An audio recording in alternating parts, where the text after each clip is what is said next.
Aujourd'hui, on voit les espaces vectoriels euclidiens. Donc, c'est des R espaces vectoriels sur lesquels il y a un produit scalaire.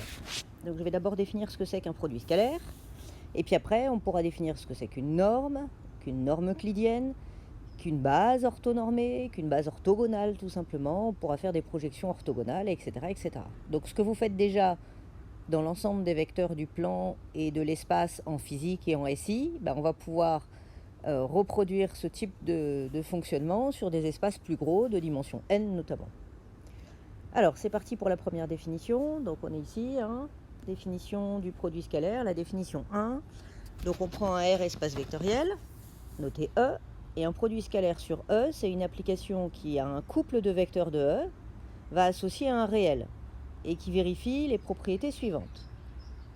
Donc, je vais prendre 3 vecteurs de E. Donc, ça, c'est la première propriété, notée là, 1. Donc, je prends 3 vecteurs de E, x, y, z, de réels alpha et bêta, puisque je suis sur un R espace vectoriel.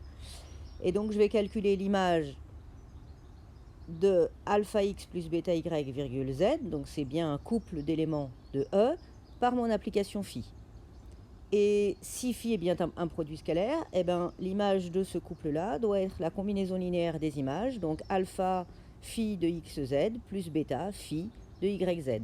On va dire que phi est linéaire par rapport à sa première variable. Il y a comme une propriété de linéarité, mais juste par rapport à la première variable. Et évidemment, la deuxième propriété, ça va être la linéarité par rapport à la deuxième variable. Donc, c'est-à-dire, quand je calcule l'image du couple z, virgule, alpha x plus bêta y, donc c'est bien un couple d'éléments de E, je calcule son image par phi, et ça me donne alpha phi de zx plus bêta phi de zy. Donc on a utilisé la linéarité, ça revient à faire de la linéarité par rapport à la deuxième variable. Ces deux premières propriétés se résument en une phrase, on dit que phi est bilinéaire. Troisième propriété que phi doit vérifier pour être un produit scalaire, elle doit être symétrique, c'est-à-dire que l'image de x du couple xy doit être égale à l'image du couple yx par l'application phi.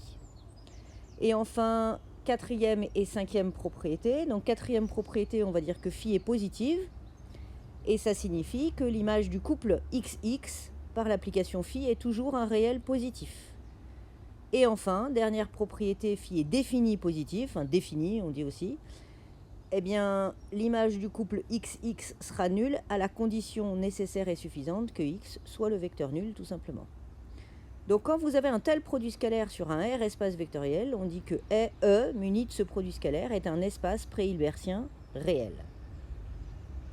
Alors le produit scalaire, en général on ne le note pas phi, ça peut être défini comme ça, mais normalement il sera noté, vous voyez, entre parenthèses comme ça avec un slash entre les deux, ou entre crochets, soit avec un slash, ça peut être aussi avec une virgule, soit comme vous l'avez rencontré dans le plan et dans l'espace, ce sera un point, mais cette notation avec le point sera réservée au R espace vectoriel des vecteurs de l'espace ou du plan. D'accord ? Sinon on notera souvent avec des parenthèses et un slash entre les deux. Donc moi c'est la notation que j'ai décidé d'utiliser dans la suite du cours. D'accord ? Donc vous pouvez réécrire les propriétés de la définition avec cette nouvelle notation-là. Donc par exemple, je prends la première propriété. Ça va me donner, entre parenthèses, alpha x plus bêta y, slash z est égal à, entre parenthèses, alpha fois, entre parenthèses, x slash z, plus bêta fois, entre parenthèses, y slash z. Alors, comme je le remets en marque, en pratique, les propriétés 1 et 3 me permettent, quand elles sont vérifiées, de vérifier la deuxième propriété. Donc, pour prouver que phi est un produit scalaire, en général, on prouve 1, 3, 4 et 5, et la deuxième découle de 1 et de 3. Vous le verrez dans les exemples à connaître, là, puisque je l'ai bien détaillé dans le premier exemple, puis après, je l'ai utilisé dans les autres.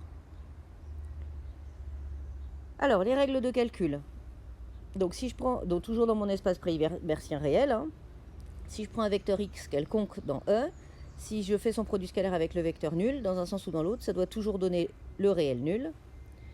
Et puis, quand vous prenez un vecteur y quelconque, et puis une famille de vecteurs de E, x1, x2, xp, une famille de scalaires de réels, du coup alpha 1, alpha 2, alpha p, et que je fais le produit scalaire de y avec la somme des alpha k, xk, ça me donne la somme des alpha k, produit scalaire de xk avec y. Alors c'est valable dans les deux sens, puisque mon produit scalaire est symétrique. D'accord ? Alors, la démonstration de ce résultat-là, de ces règles de calcul, arrive tout de suite.